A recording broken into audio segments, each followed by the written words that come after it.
And this is the law of God, Aleister Crowley.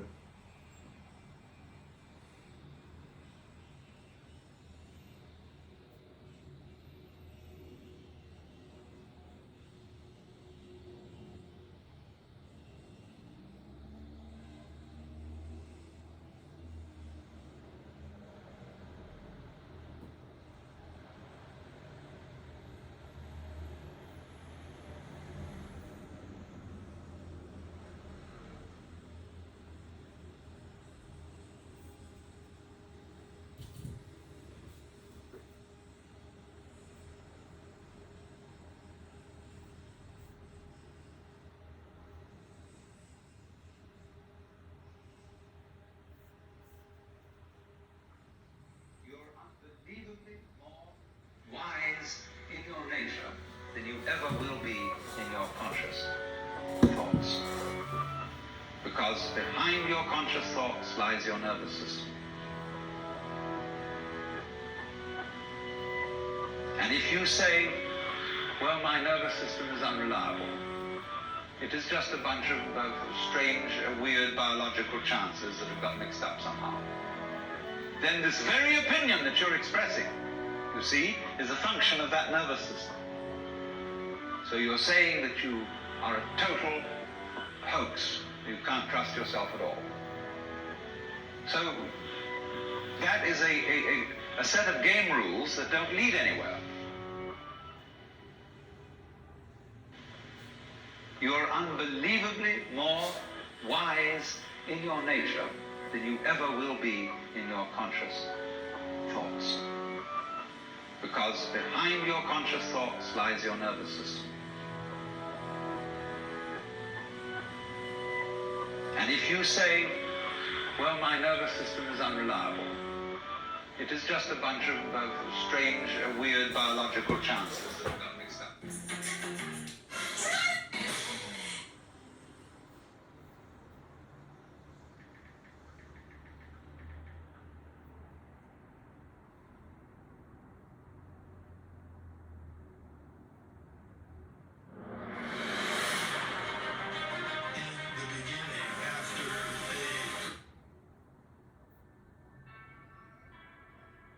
Greetings, fellow seekers of truth and wisdom.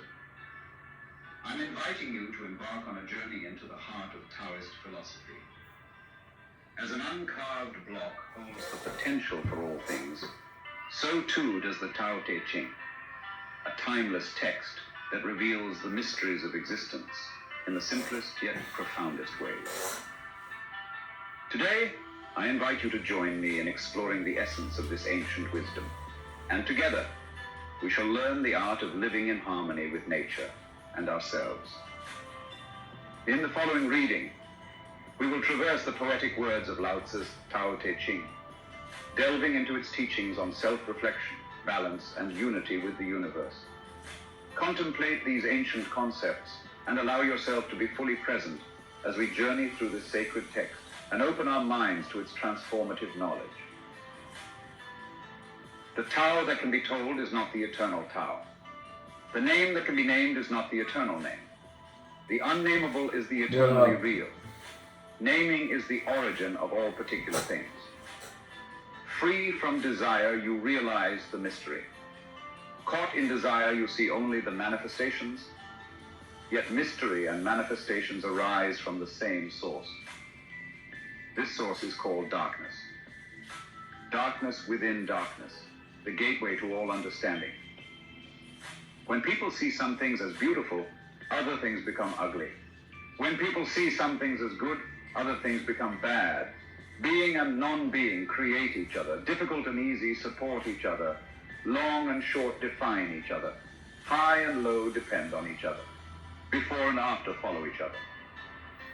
Therefore the master acts without doing anything and teaches without saying anything. Things arise and she lets them come. Things disappear and she lets them go. She has but doesn't possess, acts but doesn't expect. When her work is done, she forgets it. That is why it lasts forever. If you overesteem great men, people become powerless. If you overvalue possessions, people begin to steal.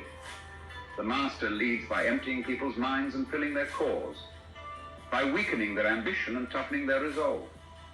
He helps people lose everything they know, everything they desire, and creates confusion in those who think that they know. Practice not doing, and everything will fall into place. The Tao is like a well, used but never used up. It is like the eternal void, filled with infinite possibility. It is hidden but always present. I don't know who gave birth to it. It is older than God. The Tao doesn't take sides. It gives birth to both good and evil. The Master doesn't take sides. She welcomes both saints and sinners. The Tao is like a bellows. It is empty, yet infinitely capable. The more you use it, the more it produces. The more you talk of it, the less you understand. Hold on to the center. The Tao is called the Great Mother. Empty, yet inexhaustible. It gives birth to infinite worlds. It is always present within you. You can use it any way you want. The Tao is infinite, eternal. Why is it eternal?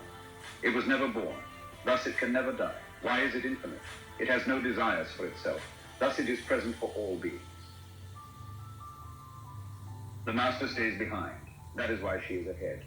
She is detached from all things. That is why she is one with them. Because she has let go of herself, she is perfectly fulfilled. The supreme good is like water, which nourishes all things without trying to. It is content with the low places that people disdain. Thus it is like the Tao. In dwelling, live close to the ground. In thinking, keep to the simple. In conflict, be fair and generous. In governing, don't try to control. In work, do what you enjoy. In family life, be completely present. When you are content to be simply yourself and don't compare or compete, everybody will respect you. Fill your bowl to the brim, and it will spill. Keep sharpening your knife, and it will blunt. Chase after money and security, and your heart will never unclench. Care about people's approval, and you will be their prisoner. Do your work, then step back. The only path to serenity. Can you coax your mind from its wandering and keep to the original oneness? Can you let your body become supple as a newborn child? Can you cleanse your inner vision until you see nothing but the light? Can you love people and lead them without imposing your will? Can you deal with the most vital matters by letting events take their course? Can you step back from your own mind and thus understand all things?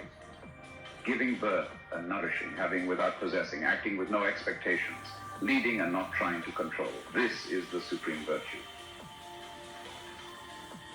We join spokes together in a wheel, but it is the center hole that makes the wagon move.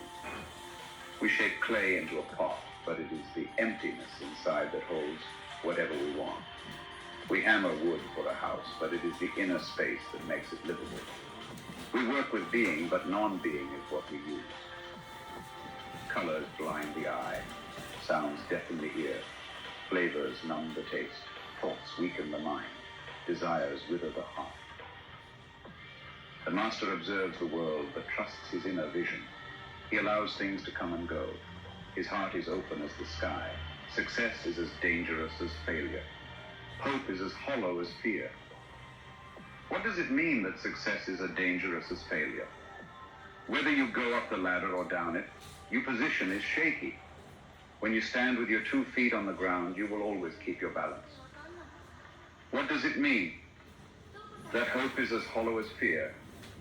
Hope and fear are both phantoms that arise from thinking of the... This is what happens when you exit the matrix. Pay close attention. The end is astonishing. When you are in the process of awakening. Self. When we don't see the self as self, what do we have to fear? See the world as yourself. Have faith in the way things are. Love the world as yourself.